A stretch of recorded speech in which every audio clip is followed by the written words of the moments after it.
Good morning everyone. Welcome back to our online classes. As we have already continued with our second lesson of history, trade to territory. The British established power or the company establishes power. हमने पढ़ा था किस प्रकार एक व्यापारिक company के तौर पर अंग्रेज हमारे आए और किस प्रकार उन्होंने धीरे धीरे टेरिटरीज एरियाज कैसे कवर कर लिए और लगभग 200 साल तक भारत के ऊपर शासन किया। हमने उसके बारे में पढ़ा था डिफरेंट पॉलिसीज की किस प्रकार हमारे यहाँ इन्होंने व्यापार की शुरुआत की, व्यापार से किस प्रकार उन्होंने जहांगीर से हमारे यहाँ या औरंगजेब से 1707 में हमारे पास इन्होंने अधिकार लिए व्यापार के। उसके बाद 1707 के बाद जो हमारे पास लेटर मुगल से थोड़े कमजोर शासक रहे तो धीरे धीरे उन्होंने जो स्थानीय शासक थे उनको परेशान करना शुरू कर दिया। फिर अल्टीमेटली 1757 बैटल ऑफ प्लासी के द्वारा टेरिटोरियल एक्सपेंशन की स्टार्ट कर दी। 1764 बैटल ऑफ बक्सर के बाद तो पूरी तरह नियंत्रण करना शुरू कर दिया एरियाज के ऊपर। अब हम पढ़ेंगे कि हर जगह ऐसा नहीं था कि इनका कोई विरोध नहीं हुआ।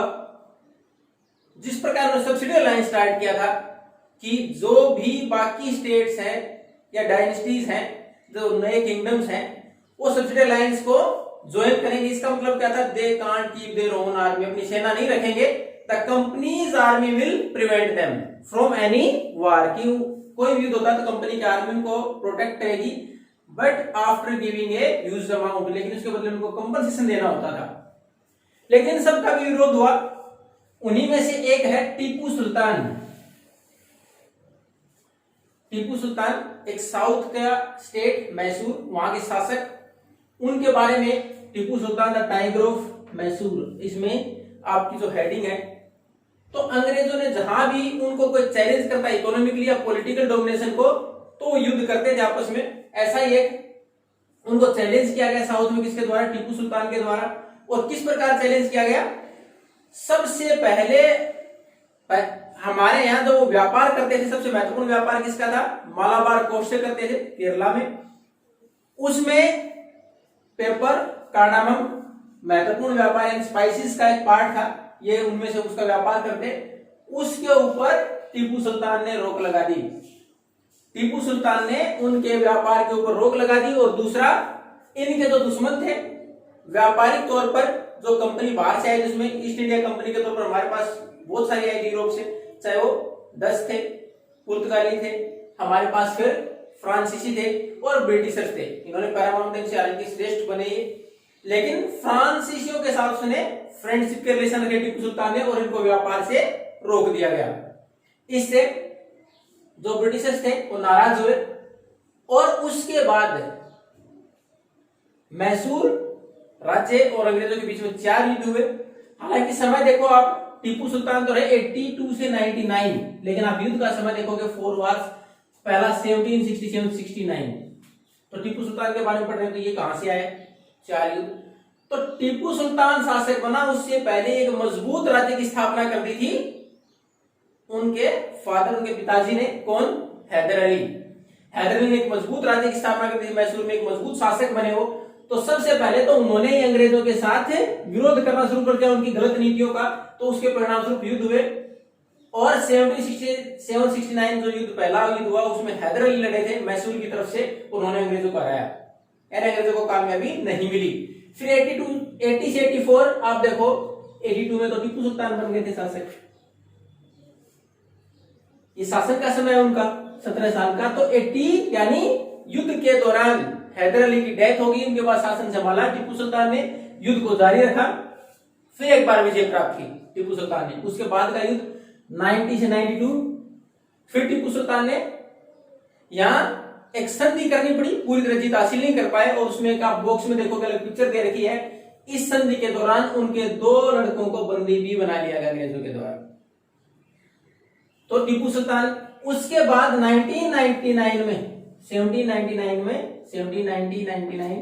अब इसमें देखोगे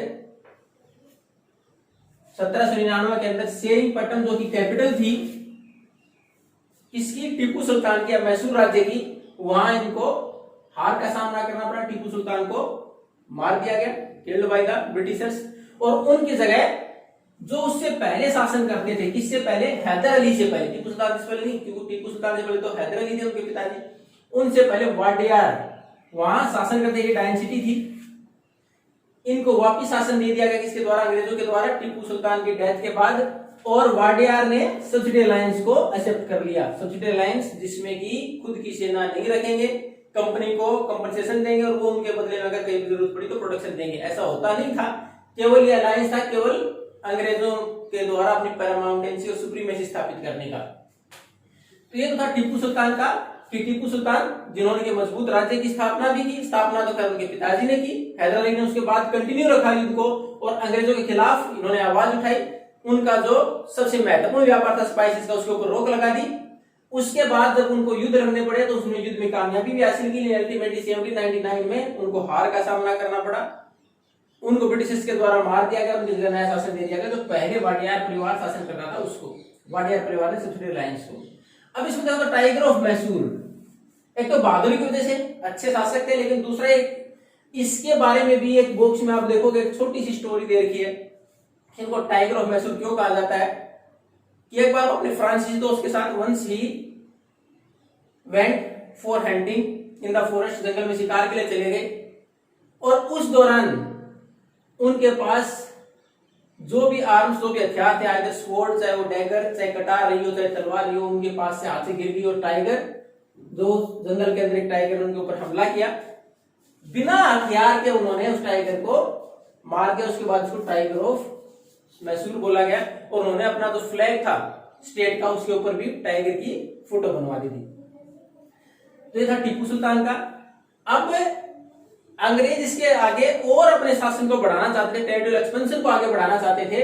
तो इसके लिए उन्होंने फिर सबसे बड़ी आसानी उनको कहां मिली, टीपू सुल्तान को जब हराया गया तो अकेले नहीं हराया अंग्रेजों ने, हैदराबाद का निजाम भी साथ था और मराठाओं ने भी साथ दिया।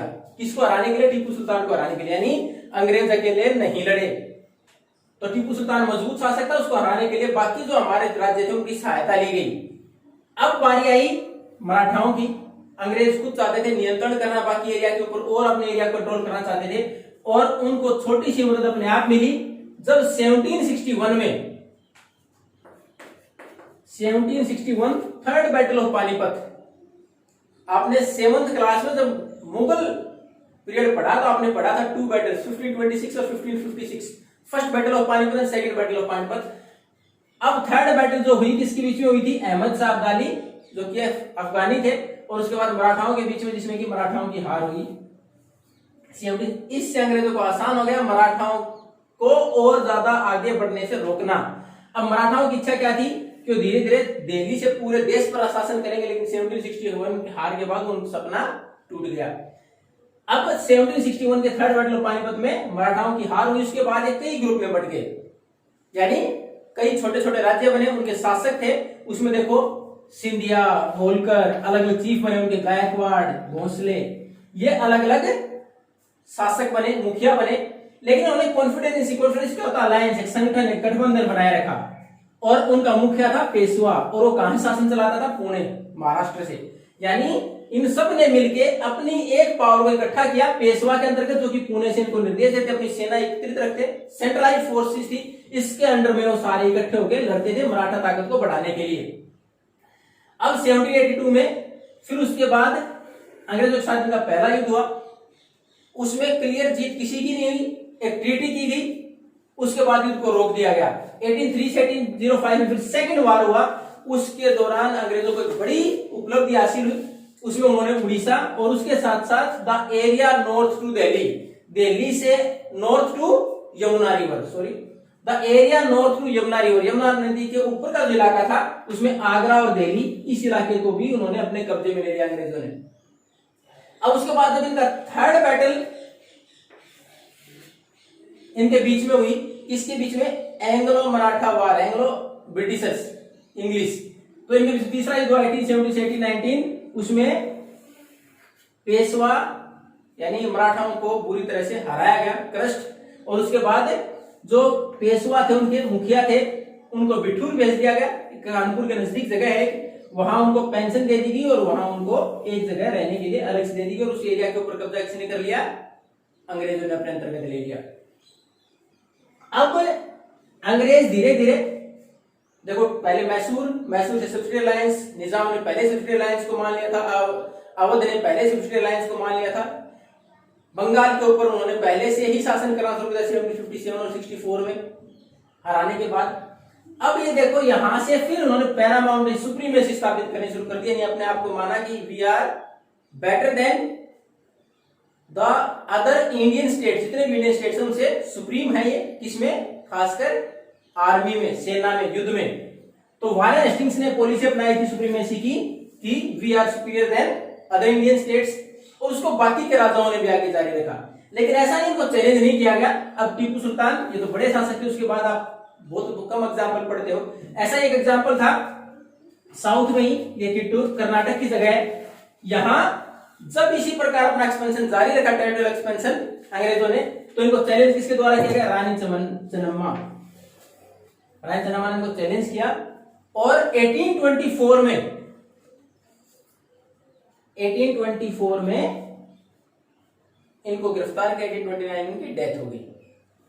बहादुरी से लड़ी, लेकिन उसके बावजूद एक गरीब चौकीदार था उसकी सेना में, उसने उसके बावजूद उसका विरोध जारी रखा अंग्रेजों का, और बहादुरी से लड़ते हुए उनको भी बाद में गिरफ्तार कर लिया कर फांसी दे दी गई। यानी उनका विरोध तो हुआ, अंग्रेजों का विरोध ऐसा नहीं सबने आसानी से मान लिया, उनका विरोध भी हुआ। ऐसा एक एग्जाम्पल है किट्टूर का, जो कि कर्नाटक के पास एक जगह है, और रानी चन्नम्मा। उसके बाद ये रैना, जो कि एक चौकीदार थे वहां, सिंगोली जगह है, वहां थे।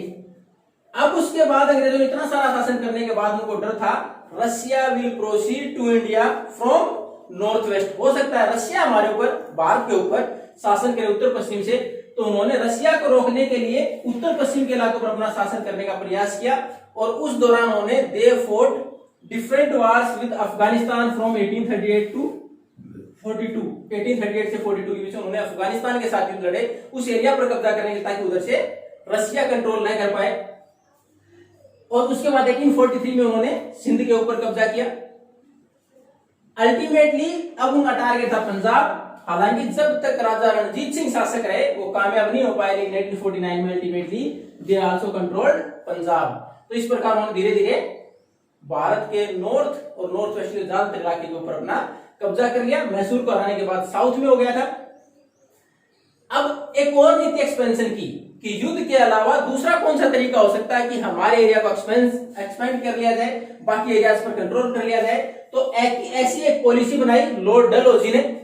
द डॉक्ट्रिन ऑफ लैप्स, एक नया सिद्धांत है डॉक्ट्रिन ऑफ लैप्स। इसके द्वारा क्या किया गया, if any king died without a male heir, अगर कोई भी वारिस के तौर पर, उसमें भी लड़की नहीं लड़का, अगर किसी भी राज परिवार में लड़का पैदा नहीं होता है तो किसी को गोद नहीं ले सकता। यानी शासन किसके हाथ में चला जाएगा, सीधा अंग्रेजों के पास चला जाएगा। अगर किसी भी राजा को संतान के तौर पर लड़का नहीं होता तो किसी गोद लेके शासन नहीं करा सकता। और इसी के परिणामस्वरूप इस नीति के तहत इन्होंने धीरे धीरे बाकी एरियाज पर कंट्रोल करना शुरू किया। लॉर्ड डलहौजी ने पॉलिसी बनाई 1848 से 56 तक। तो इन्होंने सबसे पहले सतारा को कंट्रोल किया 1848 में। इसी नीति के तहत फिर 50 में संबलपुर, फिर 52 में उदयपुर, फिर 53 में नागपुर और 54 में झांसी। इस प्रकार ये डिफरेंट स्टेट्स हैं, they are controlled through doctrine of lapse by lord Dalhousie. अब इसमें 1856 में अवध को भी अपने शासन में शामिल किया गया, लेकिन इसका रीजन दूसरा दिया गया। इसका रीजन क्या दिया गया, misgovernment, the king is not able to rule perfectly and the subjects are not satisfied with his rule, कि उसकी जो प्रजा है शासन से खुश नहीं है। It is the duty of the Britishers, तो ये हमारा कर्तव्य है कि शासन को सही ढंग से चलाया जाए। और उसके नाम पर अवध में भी 1856 में शासन अपने हाथ में ले लिया गया, मिस गवर्नमेंट का एक एक्सक्यूज देने के बाद। जबकि अवध आपने देखा पहले सब्सिडी अलायंस में शामिल हो गया था।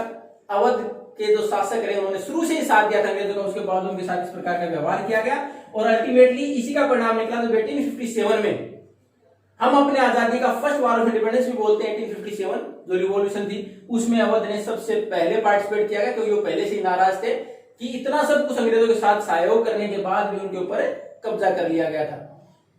Regarding the administration of British government we will continue in the next class. Thank you and have a nice day.